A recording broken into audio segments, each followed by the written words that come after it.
राधे राधे सभी को। आज आपको एक बहुत प्यारी कहानी सुनाऊंगी। सुनकर बड़ा ही आनंद आएगा। राधा रानी की अष्टो सखियाँ बैठी थीं।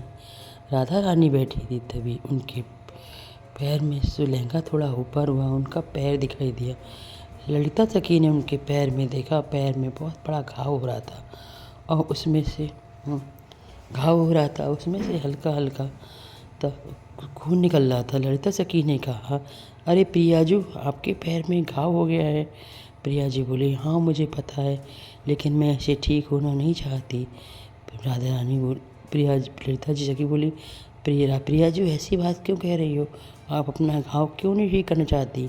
बोली, ये घाव कैसे हो गया था आपके? ललिता सखी ने पूछा। तो राधा रानी ने बताया कि एक दिन मैं और श्याम सुंदर दोनों बैठे थे, तभी किसी बात हो रही थी, तभी उनकी बांसुरी मेरे पैर में लग गई और घाव हो गया। श्याम सुंदर को पता चला, वो उसी समय उसका लेप करने लगे। तब से तो वो और वो रोज़ लेप करते हैं, रोज़ लेप करने आते हैं, जैसे मैं चाहती हूँ ये घाव कभी ठीक ना हो। ललिता सखी बोली, क्यों? कि वो रात को रोज़ श्याम सुंदर के गए हुए तो 10 साल हो गए और आपका घाव अभी तक ठीक नहीं हुआ है, ये कैसे हो सकता है?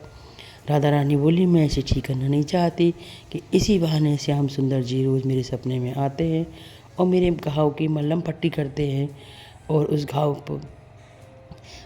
को ठीक करने की कोशिश करते हैं, मेरे पैरों को छूते हैं, आलिंगन करते हैं। उनका स्पर्श मुझे आनंदित करता है। मैं अपने श्याम सुंदर को इसी बहाने मिलती हूँ। अगर मेरा घाव ठीक हो जाएगा तो श्याम सुंदर जी मेरे पास आना बंद कर देंगे और वो सोचेंगे अब तो राधिका ठीक हो गई है, अब तो उसके पास जाने की कोई आवश्यकता ही नहीं है। इसलिए मैं इस घाव को कभी भी अपने जीवन काल में ठीक होने नहीं चाहती। जब तक जीवित रहूँगी तब तक मेरे पैरों में ये घाव हमेशा ही बने रहेगा और मुझे विश्वास है कि मेरे श्याम सुंदर जी मुझसे मिलने हमेशा ही आएंगे। ललिता सखी की आंखों में आंसू आ गए, अष्ट सखियों की आंसू में आ गए। बोले, हे प्रिया जी, आपका प्रेम अमर है, आपका विश्वास अमर है। ऐसा प्रेम जैसा आपने किया है ऐसा दुनिया में कोई किसी का प्रेम नहीं होगा, ना हुआ है ना होगा। इतना स्वच्छ, इतना निर्मल, इतना सच, अपने साथी के प्रति इतना समर्पण, इतना विश्वास शायद ही दुनिया में कहीं मिलेगा। तभी मेरी प्रियाजू अपने श्याम सुंदर के साथ हर जगह नज़र आएंगी।